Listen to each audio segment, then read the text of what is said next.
And a very good afternoon to you. You're right in time for the 4 p.m. news coverage here on TV47, the home of untold stories. So stick with us for the next 30 minutes to be informed on what is happening across the 47 counties of the Republic of Kenya, across our borders and beyond. My name is Samson Jura and I'll be your reader this afternoon. But first, let us begin the broadcast with the highlights.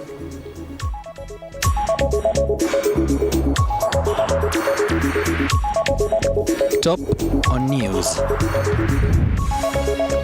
Acting Inspector General of Police Gilbert Masengi has been sentenced to 6 months in prison for contempt of court. Justice Lawrence Mugambi handed down the ruling on Friday after the police chief failed to appear in court for 7 consecutive summons. Mr. Gilbert Masengi is sentenced to 6 months imprisonment.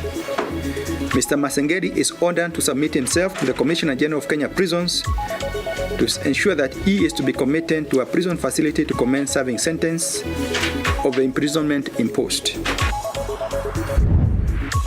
Meanwhile, Transport Cabinet Secretary Davis Chirchir has reiterated that no agreements have been finalized regarding the proposed Adani Group lease of Jomo Kenyatta International Airport. Cape Media Limited, in collaboration with Cooperative Bank, has launched the Campus Wave initiative aimed at educating young people between the ages of 18 and 35 on the importance of building a financially secure future.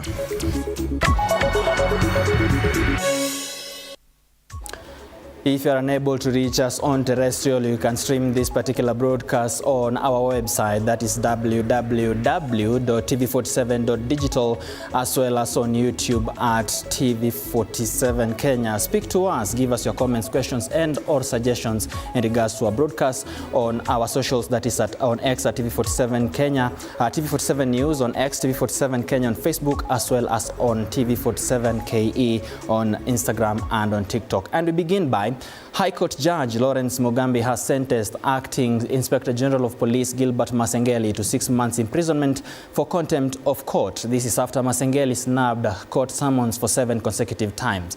Justice Mugambi directed that Masengi avail himself to the Commissioner General of Prisons to ensure that he is committed to a prison facility to begin serving his sentence. Failure to submit himself to the Commissioner General of Prisons, the court directed that the Cabinet Secretary for Interior to enforce the order. However, the court could waive the sentence if Masengi presents himself before it within the next 7 days. Contemner, Mr. Gilbert Masengi is sentenced to 6 months imprisonment. Mr. Masengi is ordered to submit himself to the Commissioner General of Kenya Prisons to ensure that he is to be committed to a prison facility to commence serving sentence of the imprisonment imposed. In the event that he does not submit himself to the Commissioner General of Prison Service as ordered, the Cabinet Secretary for the National Interior must take all steps that are necessary and permissible in law to ensure Mr. Gilbert Masengi is committed to prison to commence serving the sentence imposed on him. The court nevertheless finds it desirable to impose this sentence as a coercive order as opposed to a punitive order. In that regard, Mr. Masengi may avoid serving this sentence, and therefore, in that regard, the court shall suspend this sentence for 7 days only. The Acting Inspector General of Police can redeem himself and comply by availing himself before this court in person to answer to the issues he has been avoiding. In default, the sentence shall automatically become effective. Still on matters Masengi sentencing, leaders from the Western region have come out to defend the Acting Inspector General of Police Gilbert Masengi against his sentencing following his failure to adhere to court orders. Led by Saboti Member of Parliament Caleb Amisi, the leaders claimed that the court is being used to distress Masengi to carry the burden that occurred during the Gen Z protest, which should be directed to the former Inspector General of Police, Japhet Kome.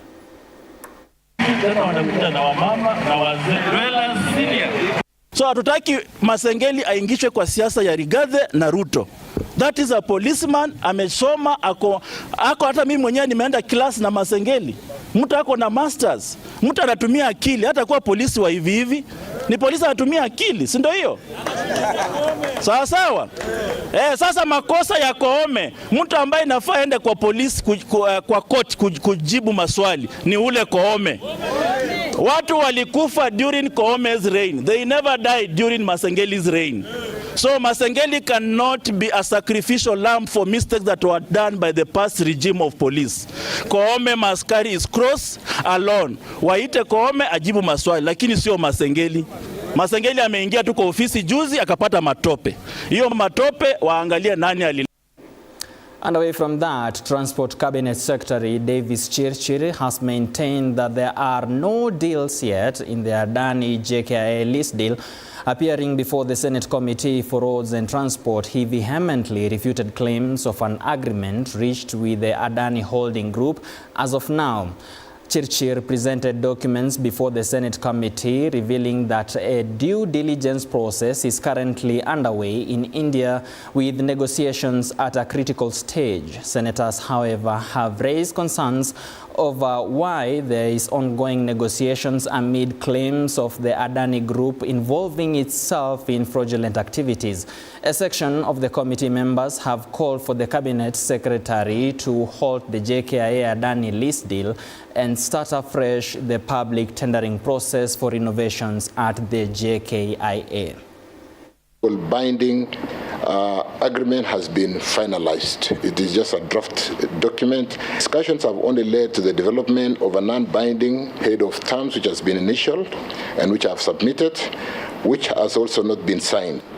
We are willing to put an investment which is worth 1.1 trillion shillings to risk for 230 billion Kenya shillings.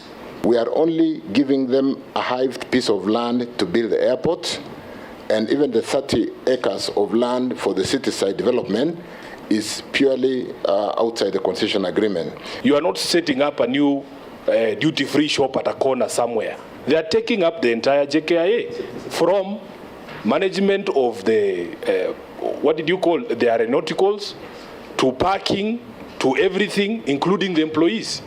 Why are you creating this impression that you are hiving a small corner for them somewhere to do operations and that KA will continue with management of JKIA? Where is the proof that only Adani has the technology or the whatever to expand an airway or the capacity? So you needed to justify that. Competitive bidding was ruled out. Let's go back, Chair, because if they say in conclusion, Chair, if it looks like a duck and sounds like a duck and quacks like a duck, it could be a real ugly swan of corruption. Let the Adani be called off. This deal called off today. Let's begin from afresh. And after several schools in the country witnessed fire incidences in the past week, Archbishop Martin Kivuva of the Mombasa Archdiocese has condemned the incidences and is now calling on the government to hasten investigations. And if found culpable, those found guilty should serve as an example. Additionally, stakeholders in the education sector have expressed their concerns on how expensive it is to repair the burnt structures amidst a tough economic situation. They were speaking at St. Charles Luanga Secondary School in Changamwe during the opening of a tuition block.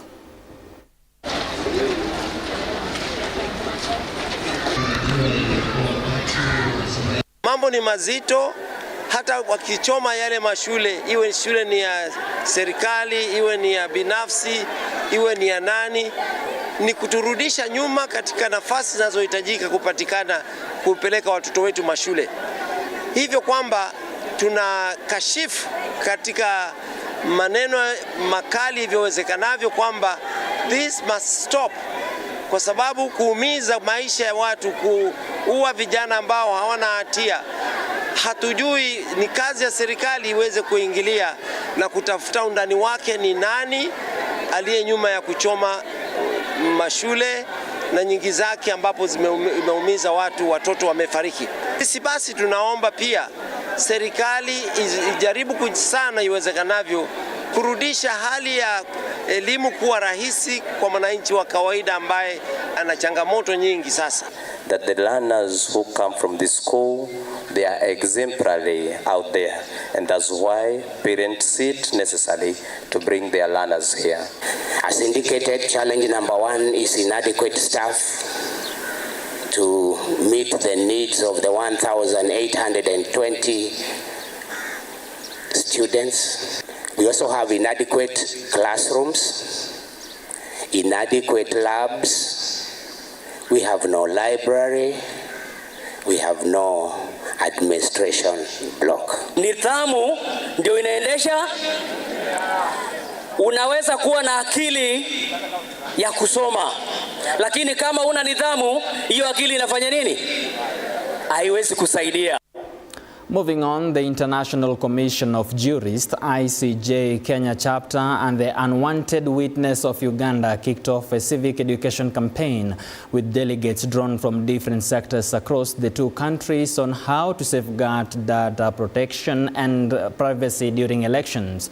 The annual event, Unwanted Witness Private Moot Court Competition that kicked off at the Daystar University, holds that the use of technology in elections calls for a serious relook on how to avert rigging during elections. Technology manipulation was at the center of the Supreme Court petition in the 2022 general polls. This event is important to ICJ Kenya, which is one of the partners, because for us as ICJ Kenya, we work on the issues of constitutional implementation, and election reforms is part of that. We also have a program on digital rights and inclusion, which talks about the questions of voter privacy, voter integrity. So for us as ICJ Kenya, having watched elections for the last, give or take 10-15 years, we have seen that elections are slowly becoming very technology heavy, and as such we want to invest a lot of content, a lot of information on how elections and technology work together. Once personal data is in the wrong hands, once personal data is collected unlawfully or accessed unlawfully, there is chance for manipulation. Therefore, this conference seeks to have a discussion on what are the roles and responsibilities of all stakeholders. Now, you have until the 27th of this month to give your views on the policies and regulations for businesses and manufacturers, as the government now aims to make good the 15% GDP contribution by 2027 pledge. This is in the wake of arguments that the industry suffers from an implementation problem and not necessarily a formulation one.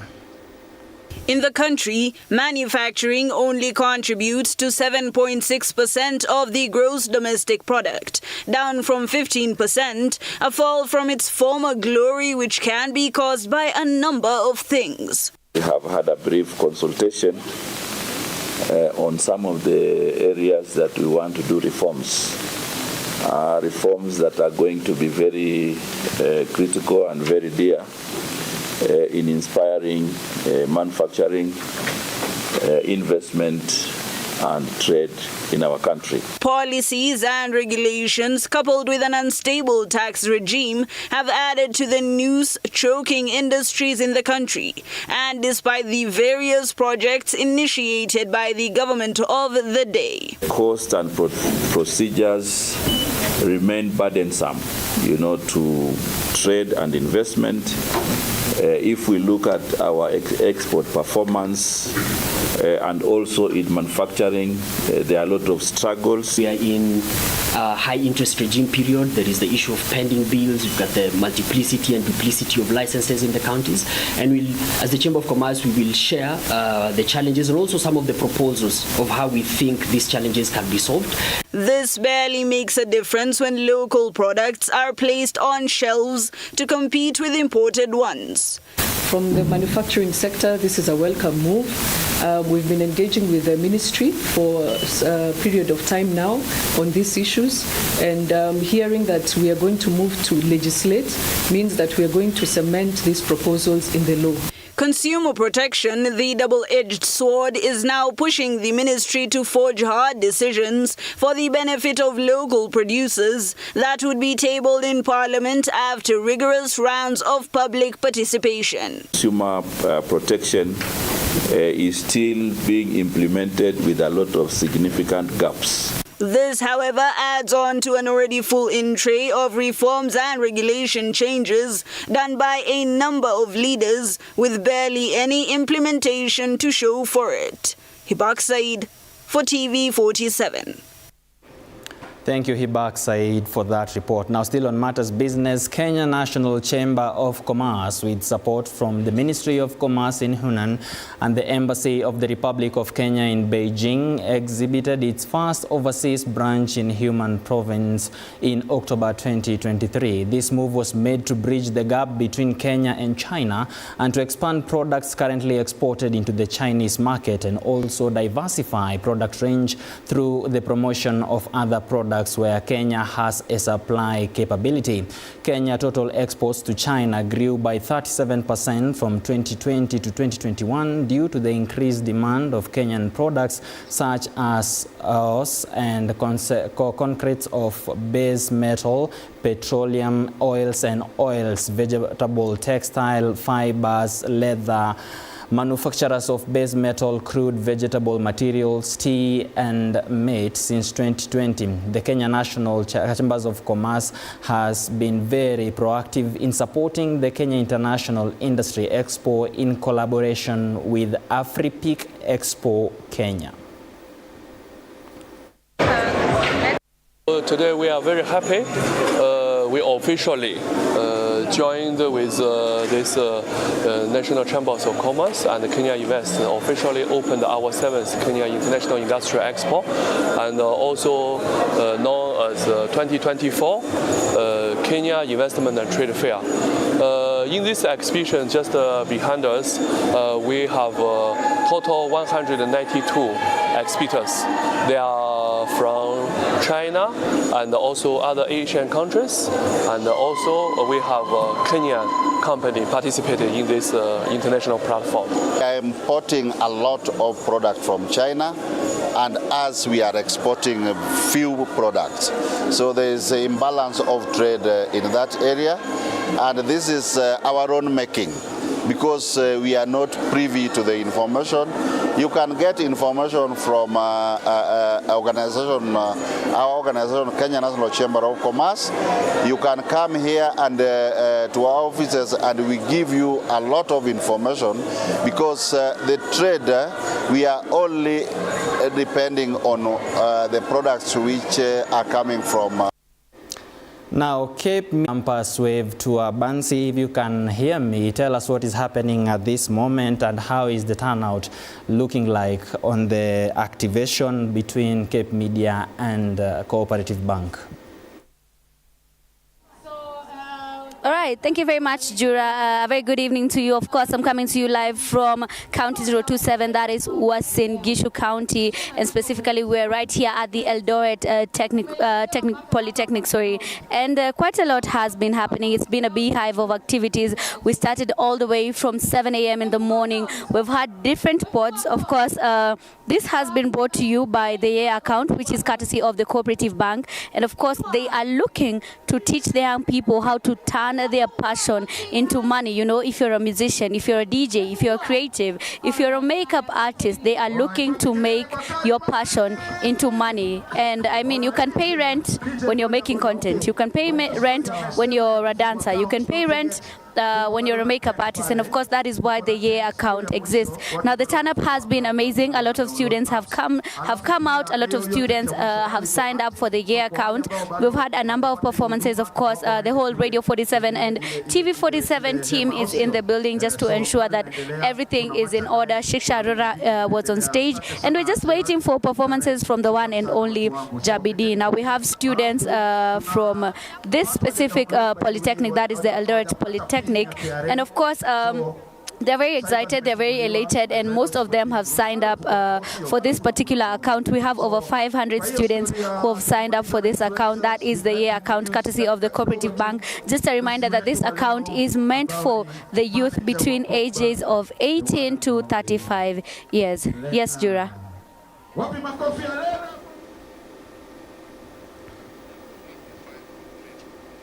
Well, thank you, Bansi, for that particular update. Of course, for those people who underwent the 844 system, something such as financial literacy, something that was not greatly talked about. So if you are in Eldoret, please take a chance of this particular activation between Cape Media, whereby that is TV47, Radio 47 activation with Cooperative Bank, to be able to learn about financial literacy so that in future you are able to have a sound, or rather a healthy financial situation. Of course, Bansi will still be giving us, will still be keeping us up to speed with everything that is happening at that particular activation in our subsequent news bulletins at 7 and 9 p.m. Elsewhere, the Office of the Registrar of Political Parties today has launched Political Parties Finance Accounts and Procurement Policy and Procedure Manual that aims to guide political parties to manage their finances better and enhance their accountability and transparency for political parties to build public trust. There is need to build capacity, but first and foremost, as you build that capacity, there is need to give a manual or a guideline on how political parties can be more accountable with regard to financial management, with regard to operations, with regard to procurement. And this manual now means that they have something in their hands to follow during the year as they are doing their operations. Then later when we come in to compare or check whether they have been in compliance, then we can tell them, but your manual says this.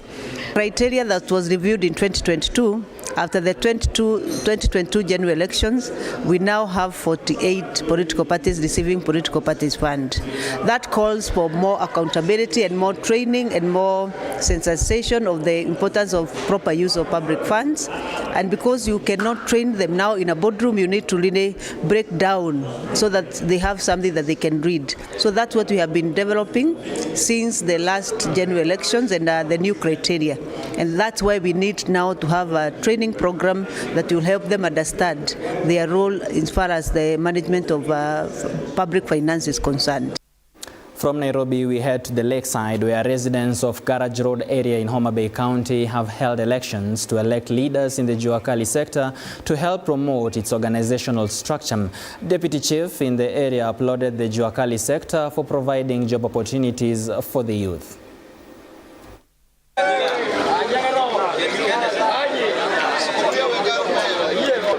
Mtu mimi naona hapa garage mtu anaweza kumtaka na ukikataa anaacha hiyo mambo ya hiyo kazi yako. Ni kama utia akipata hiyo chance, at least mimi nitapata kitu. The youths are engaged, they are doing the work, and on me, my side, I count it as a plus due to the fact that we get it very insufficient to get so many youths in drugs, in alcohol abuses, and these such cases of child abuse and the defilement issues. The revenue that is collected from this sector is the one that spurs development in our county, because we have very few industries and most of these levies come from the Juakali sector.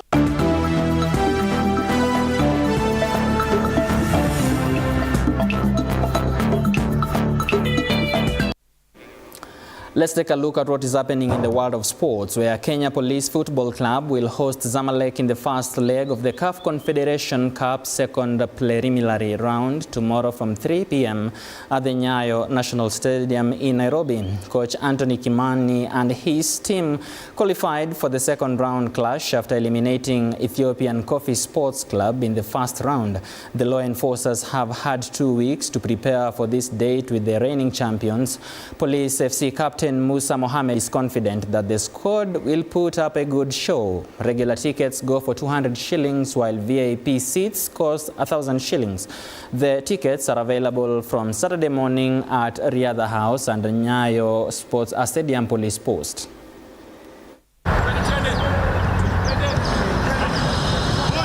Every team around the world has got its strengths and its weaknesses, and Zamalek is not an exception.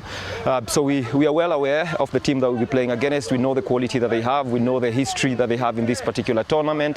However, we also know that they've got a few weak points, and that is exactly what we'll be looking to exploit tomorrow in order to give us an advantage. Ni vizuri pia wakitoka kutusupport sababu saini it's all about the country. It's not about Kenya Police. So wa show up na to support sababu bila hao you cannot do it.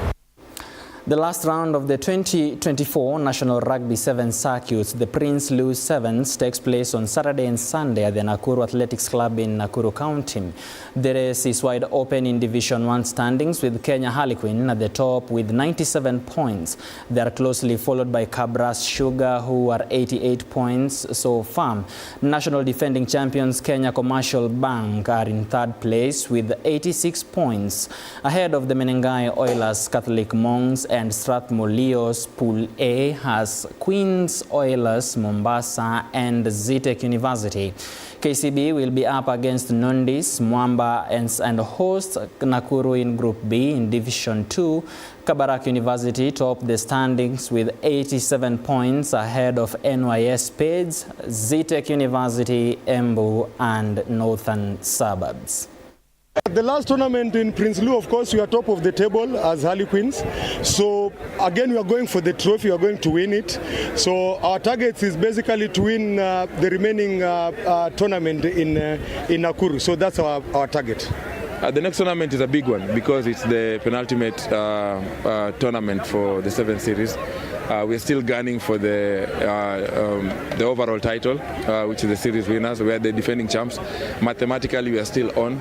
And as a club, we boast of ourselves of bouncing back and always fighting for every trophy that we go for.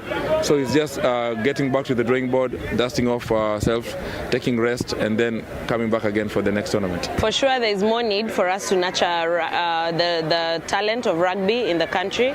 There's a lot of talent out there. There are very many people that need to be nurtured, to be brought up in this sport, to be guided in what they need to do, how to best prepare themselves to be able to, reach the heights of being in the HSBC.